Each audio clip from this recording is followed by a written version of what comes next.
Put his own ladder. But before he did this, he'd done.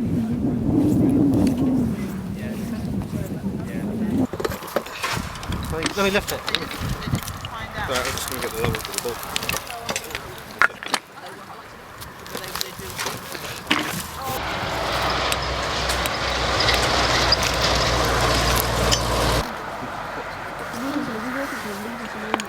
Shall I come down there?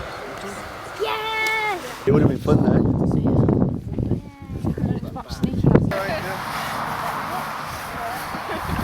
This is going to go on YouTube,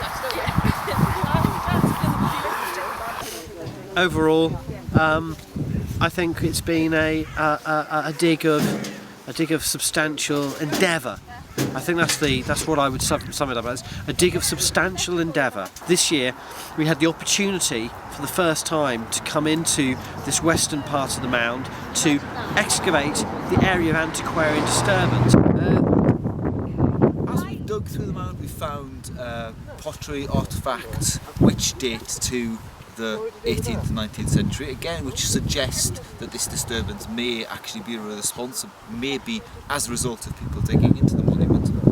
The antiquarian scoop, which is dated not only by its kind of form, but also by us finding post-medieval pottery in it. Although there is a lot of tree hollows in the mound itself, and we can't rule out that much of that disturbance is caused by trees, because we do know that trees were growing on the mound, certainly in the late 19th and early 20th century. Higher up in the monument, in this sort of upper sort of cairn, if you like, we have found this the tail end, or the very end of a long kist, or what we're assuming is a long kist. There was a description of a long kist being excavated by antiquarians in the 18th century.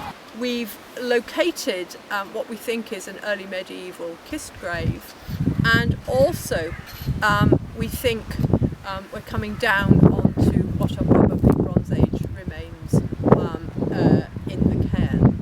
So we intend to come back next year if we get permission to do so. We haven't found any prehistoric material culture as such, although we have hints of a created bone coming out from the bottom of, particularly on the bottom of the trench, inside of the curb, which would be very highly suggestive of burials taking place in that area.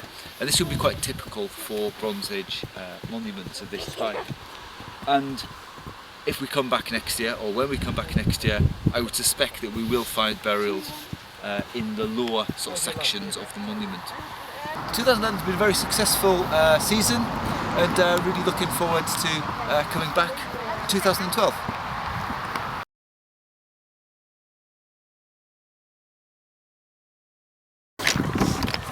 Today's archaeological platitude is brought to you by Professor Howard Williams of the University of Chester. The dig is ended, the stones and soils go back. We return the earth to the form from whence it came. I suppose at this moment one should feel sad, but also one should also feel elated. Really.